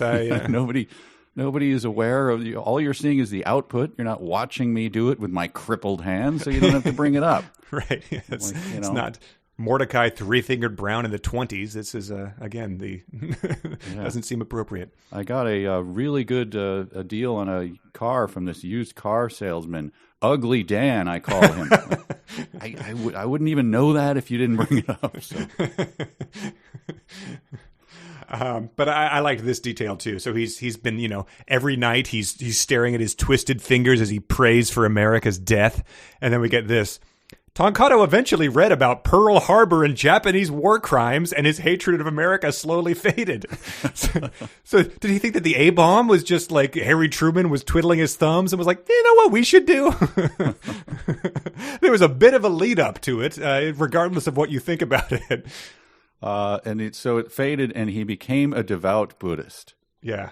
So that was his twisted life is over. So it's a weird, supervillain thing that gets thwarted right away. Like every night he curses it, but he didn't. He became a Buddhist. Right, yeah. And he works for the NSA. So, right. No supervillain here. Don't worry about it. But do we get I think my favorite weird food detail of the whole section so far. Despite his large salary, Tancado went to work on an old moped and ate a bag lunch alone at his desk instead of joining the rest of the department for prime rib and vichyssoise in the commissary. That was just sort of, I put the book down and be like, what on earth is going on? Like, this government agency is providing, 1, expensive prime rib, and 2, weird potato leek soup for its members. Like, not even Google would provide those, I feel like. Vichyssoise feels like something in 1972 you would tell someone was a fancy thing. Right. Like as a jokey thing, in a Carol Burnett sketch or something. Oh, we're having vichyssoise tonight. It is not something that would be slung around in any commissary, no matter how well they were funded. Yeah, the guy with the hairnets. Enjoy the vichyssoise, Mr. Tancado. I'll cut you off a bit of this prime rib and then sling some cold soup at you. Right, it's cold. I forgot about that detail. But yeah, if it's like a you cut to the Senate Finance Committee that's like, we're either going to cut public education or what's this? Vichyssoise. Like, get those idiots to eat some turkey sandwiches. Yeah, congressional oversight committees when they, grilling the head of the NSA. I got a copy of your menu here. Obviously, this is a misprint, but I'll read it anyway. You can laugh it off, but you're not eating vichyssoise at the NSA, are you? This starts a Mr. Smith 17-hour filibuster to defend his vichyssoise. Oh, why the weird food choices, Dan Brown? Why? I hope they keep coming. Keep them coming, of course. Delightful. Yeah. But yeah, so essentially he gets Ensai gets outraged because it's sort of revealed that I guess that Translator is going to be able to read every email. It's not just going to require a search warrant, essentially. Yeah, so he becomes the whistleblower, right? And he leaves. Right. But again, he gets mad at the NSA for spying on people. Is sort of like your former coworker going to McDonald's and being like, you're not vegetarians here? Like, this will not stand. Like, right. You didn't really read the room right when you walked in the door here. And unfortunately, instead of, sharpieing a wang onto the side of Translator, he makes the digital fortress instead out of his anger. So that's where we are. But this detail was provided but not elaborated on. It says that they had no choice but to stop him. He was captured and deported. And widely publicized among online news groups had been an unfortunate public shaming. Against Strathmore's wishes, the NSA damage control specialists, nervous that Tancado would try to convince people of Translator's existence, generated rumors that destroyed his credibility, and he was shunned by the global computer community. And they keep alluding to these things without revealing what these rumors are, why he's been shunned, what the public shaming is, and we're left to imagine it on our own. So, shunned by the global computer community doesn't seem like a thing that would turn me into a supervillain. Right, but think about what the global computer community is down with, and then what it would require to be shunned by them, and it starts to become a fairly short list. So that's true. I feel like maybe it's the remember in Arrested Development when Job gets kicked out of the Magicians Guild or something. It means everything to him. We don't really understand it, but okay, fine. Right, He's shunned by the computer community. Well, that's it for that chapter for me. It's Tacado's backstory, and as we all know from the prologue, he was found dead in Spain earlier in the day. Mm-hmm. And I think that's what they discuss in chapter 7. Yes, chapter 7. This one is jargony as hell too, isn't it? Yeah. This is where they introduced the title Digital Fortress. Right. Mm-hmm. Yes. So here's my first question about it. Then it probably would embed the algorithm in a tamper-proof chip, and within 5 years, every computer would come preloaded with a digital fortress chip. Mm-hmm. So they went pretty quick to that there's something that's called a tamper-proof chip. And we're just supposed to accept that. So this is them speculating that, if we don't stop it, every computer in the future will be safe from us spying on them. Right. So that's the emergency that we're supposed to get caught up in, right? Like, well, we have to stop this. Right. Yes. I would never want to buy a computer that nobody could spy on me. Right. Yeah, I guess it's sort of like if you don't have anything to hide, like type of thing. Because they pretty much just say, we won't be able to stop terrorists. That's their hook for the rest of us. Yes. Yeah. And if the price we have to pay is that we don't get to have tamper-proof chips preloaded with Digital Fortress, so be it. Right. Yeah, and maybe the tamper-proof chips are just welded shut like Translator is. We don't know. Yeah, right. But he does a lot of this of just, here's the way it works. If you don't know anything about this, you're probably going to believe it. So nails on a chalkboard if you do, but otherwise it's, tamper-proof chips and unbreakable codes. Every third grader with a modem will be able to send codes we can't break, etc. Bigelman safe. Yes, that's. Yes, Bigelman safe. That was that's a safe with the instructions to crack it locked inside it. Right. And so this fairly long chapter with all of that, just explaining it, and then there was a long silence. Susan breathed deeply as if to absorb the terrifying truth. Ensei Tenkado has created an unbreakable algorithm. He's holding us hostage. I was like, yes, that's what the last half hour was about. Yes. We've literally been sitting here drilling down on every aspect of it. Maybe she was mentally solving, unknown prime numbers or something with her genius IQ and missed that little subtle hint. Right. But I guess it's sort of the, the double elimination tournament.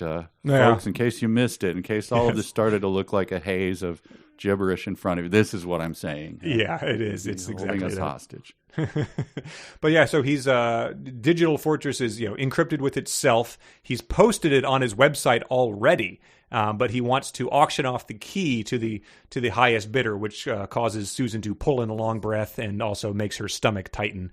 You wonder if that perfectly flat abdomen was already not tight, but it's hard to. She's letting herself go already.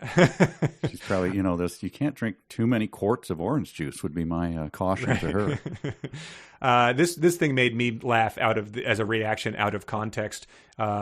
He has given the key to a guardian angel, essentially if the government kills me, I want you to do this type of thing.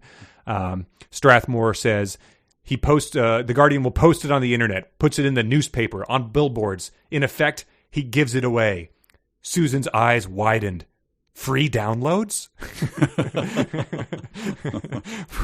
Which is a funny, it's always just out of context, but that was in the day of, Bonzi Buddy being a free download or, what was it called? Winamp type of thing, being like, it's free. You have, when free software was not the de facto standard. But then we get a greater reaction from her towards the end of this chapter, and it becomes an exclamation point overload.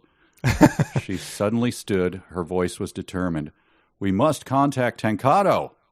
There must be a way to convince him not to release. We can offer him triple the highest bid. We can clear his name. Anything. Really? All of them. Exclamation points. Oh man, it's like that Antigua book that we wanted to read, which that was the thing everyone made fun of that self-published book about. But here it is in the bestseller. After her first phrase, of course, Strathmore is going, "What are you doing? Sit down. Relax. You are a professional. Please, what are you doing?" But yeah, she sort of says like, do we have any skilled assassins? And it ends with one of these.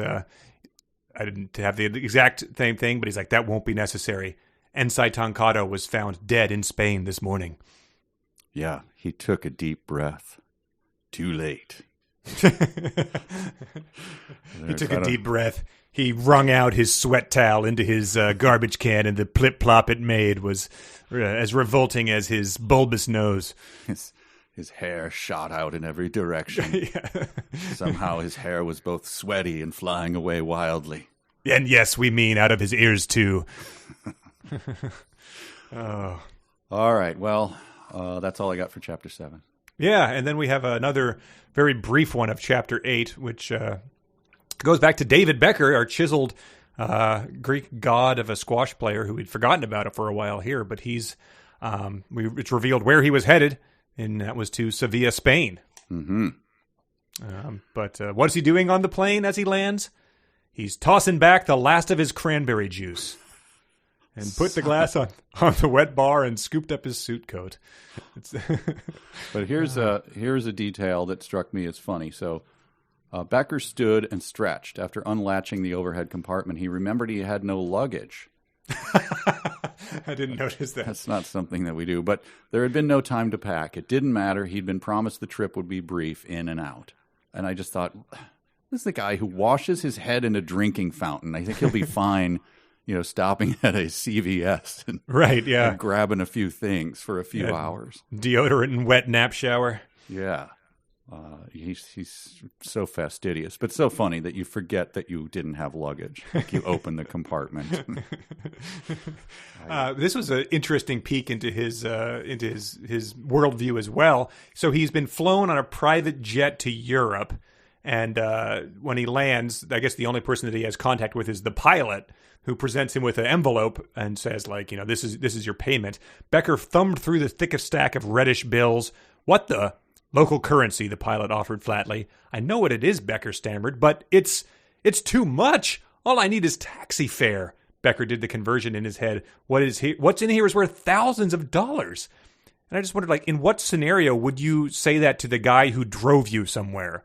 The guy, this is probably like some, former naval pilot who's stone-faced. Is like, do not care, sir, working in the interest of national security. Please do not discuss your payment rate with me. But also a lame trait that they're trying to make of this guy is that he has an aversion to money. He doesn't care. He's a Trappist monk or something. Just take the money. You could probably be figured out later if you got overpaid or whatever. Right, yeah. And it's thousands of dollars. Well, sure, that private jet you just flew on probably cost tens of thousands of dollars. So maybe adjust your expectations for how much this mission is costing whoever's putting it in charge. Do you think he's going to get back in time to Stone Manor trip with Susan? Oh man, I worry about their relationship. I feel like the cords are beginning to fray. I do too. I think they said that the cords are beginning to fray.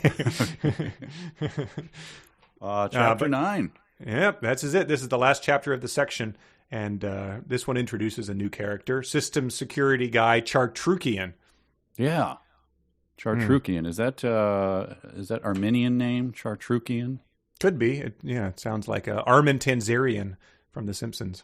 Ah, there we go. I don't know. That was Principal Skinner's real name, and anyway, that's what it reminded me of. I see.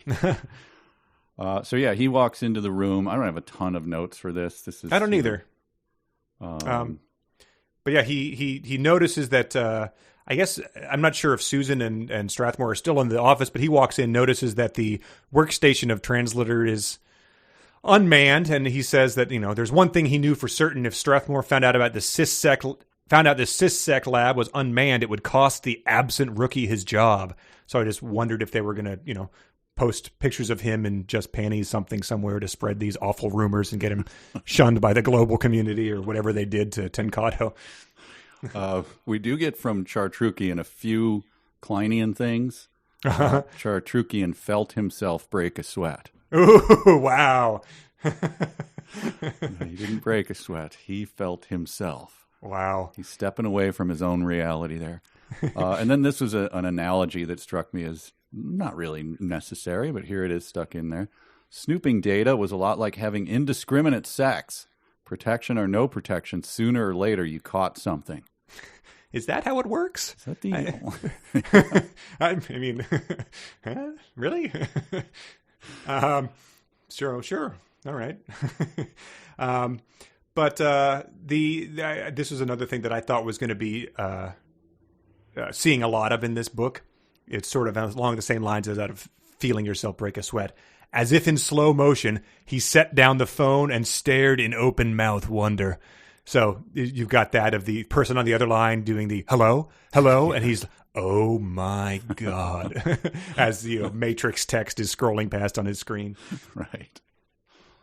So he starts, the only thing in this chapter is what? He So he runs a virus check on it or something? A virus probe, Chartrukian said firmly, trying to calm himself down. I should run a virus probe.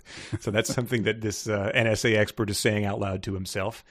And I'll establish Chartrukian's voice here as he says this, as he launches the thing, and it says it would take 15 minutes, and he says, "Come back clean. Squeaky clean. Tell Daddy it's nothing." The end of the chapter is, "It was not nothing, of course. Yes. Something very unusual was going on.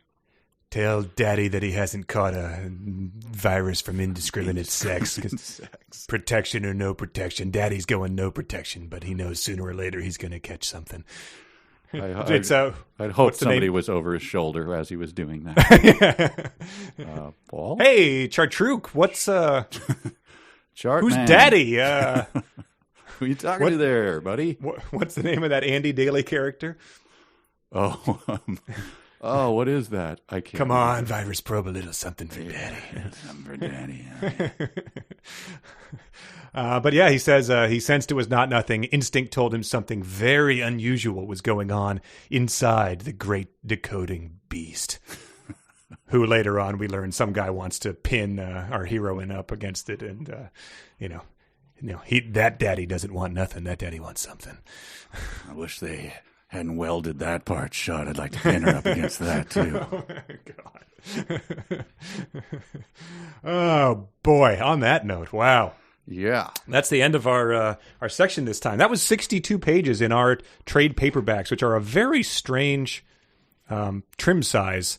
They're like it's hard to open without like cracking the spine every time you do it. Too thick for the it needs to be a little wider, and margins could be a little fat or a little skinnier. I think that the normal paperback was $2 extra, so I bought the slightly cheaper one. Possibly a mistake. I read off of the ebook anyway, so it doesn't matter to me. All right.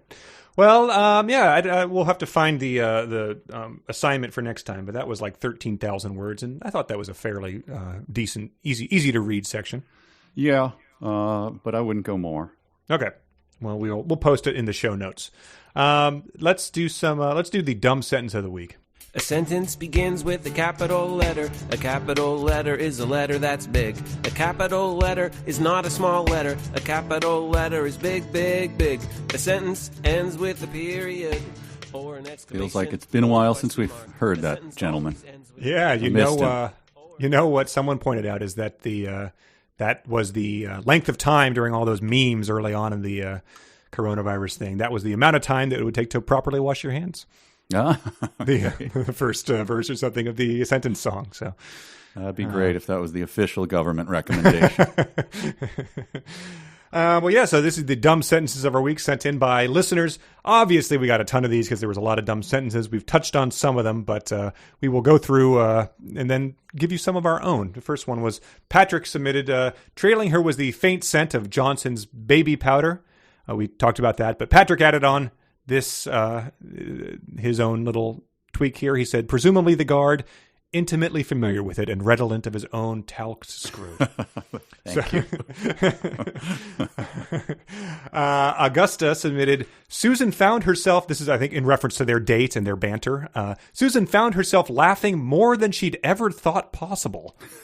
So constant, unstoppable, hysterical laughter David is causing. Joker origin story. Yes.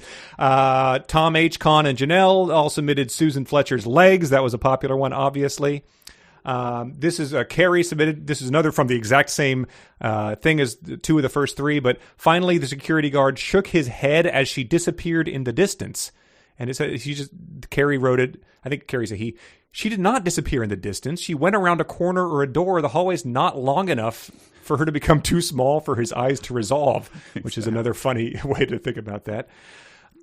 Curtis, Lacey, and Brian all submitted this, which requires some context. It appeared a translator had been working on one code for over 15 hours, and one of them submitted the context. This sentence doesn't seem too dumb on its own, but it's dumb because it's not just the second, but the third time it's been established that translator had been working on one code for over 15 hours within the span of less than 100 words.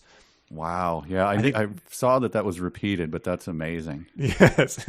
It said, I think the guy said it's been 15 hours. It then showed like a screenshot of the time code that said 15 hours, and then it appeared it had been working for 15 hours. Man. This was my favorite of all the ones. I had glossed over it, but it made me laugh out loud and had to go show Lauren. George submitted, "I'll say," she thought.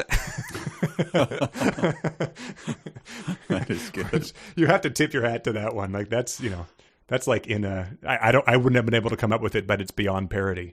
That is very good. We have Lucas. The EFF is all over me about civilian privacy rights again. And he just thinks it's hilarious that the EFS is going to be set up as the villain, but then it then goes on to the standard Dan Brown thing. Susan chuckled. The EFF, or Electronics Frontier Foundation, was a worldwide coalition. And that's the, I think that is the true hallmark of the man, is doing that sort of thing. Yeah. And I also note that chuckling is not necessarily... I don't know. It's just a weird word. Right. I guess if they're breathing down your neck again, like that's a rueful chuckle, I guess. It's not supposed to. I guess so. Andrew and Elizabeth both submitted this one. He gave an imperceptible sign and the gate swung open. So wow. If it was their commentary, if it was truly imperceptible, the other person would not know it was given and the fence would not be able to open. But hopefully there's other things about that security guard that are imperceptible. He's crossing his legs or holding his backpack in front of him to keep that imperceptible. This one is from Michael. The sound of the generators 8 stories below sounded oddly ominous today. And he edited that one. The sound sounded ominous. This is from Ruth. Computer viruses were as varied as bacterial viruses. And Ruth said, as hopefully everyone knows, in this age of COVID-19, bacteria and viruses are completely different. Viruses aren't even cells. The rest of the book is stupid, but this is 7th grade science. I've not paid enough attention to know if that's true or not, but I'll take her word on it. Heather, she says she loathes the one-word sentences in the book, especially when the word is its own paragraph. I think authors use them to manufacture drama, but it's just dumb. So my dumb sentence of the week is anarchy. I think that's in response to what Digital Fortress would unleash. Sure, right. And this is the last one. Joel submitted, although Ensai Takado was not alive during the Second World War. Okay, let me start again. Although Ensai Takado was not alive during the Second World War, he carefully studied everything about it. And so Joel said, apparently Dan Brown thinks it's unusual that someone would take an interest in events from before one's birth. Wait until he hears about Civil War reenactors. Pretty spry for a bunch of 155-year-olds. Right. But thankfully he studied, because that's when he realized that the Japanese had bombed Pearl Harbor. Right. Well, the country was locked down. Propaganda. You never know. That's it for let's do our own. Well, my own was burnt. It's the 10 minutes later, Becker was in the NSA commissary enjoying a popover and cranberry juice. I mean, that wins, right? Come on. Yeah, that's amazing. I think one of mine, I have two. Two of mine weren't burnt. Yep. I have 2. I think one of them comes from that same meeting. There they were. This is all one sentence. There they were, 2 highly analytical minds, presumably immune to irrational infatuations, but somehow, while they sat there discussing linguistic morphology and pseudo-random number generators, they felt like a couple of teenagers. Everything was fireworks. Oh, God. Yeah, that's one. And the second one is similar. With Merludes, I think this is Merludes is the restaurant they're at. With Merludes napkins and concert programs as her chalkboard, Susan set out to give her charming new pedagogue a mini course in cryptography. Oh, boy. Aye. Oh, there's some good stuff in here. Yes, absolutely. And we got a couple good emails, so let's do those quickly. Bring it on. All right. Well, we can start it off with a welcome to our newest and presumably youngest listener, listener Chris. His baby daughter Magdalena was delivered on March 25th. Oh, nice. Congratulations. She says a lot of black hair, and we're waiting to see if it will curl like her mom. We're listening to Digital Fortress as an audiobook, so your youngest listener is reading along with the book as well. The podcast continues to be a light in the darkness, guys. Stay safe in the plague lands. So, yeah, congratulations to Chris. And I hope Magdalena enjoyed the Alf skit. Magdalena, dark hair, you say? Oh, yeah. So, yeah, there's a photo challenge for you, Chris. I guess he can't go out in public. Damn it! Right. As soon as this ends, we want a water fountain bath picture. Next email. This is from Lucas, who said since we're covering a well-known author, I'd do a bit of research on the creation of the book, and he went down a Dan Brown rabbit hole and has these facts, which he provided sources for, because a lot of them are really stupid but evidently true. Before he was an author, he was a songwriter and musician. He released 2 albums, Dan Brown, self-titled, and Angels and Demons, which he would go on to have a book. He also self-published an album called Musica Animalia, featuring synthesized children's songs about animals.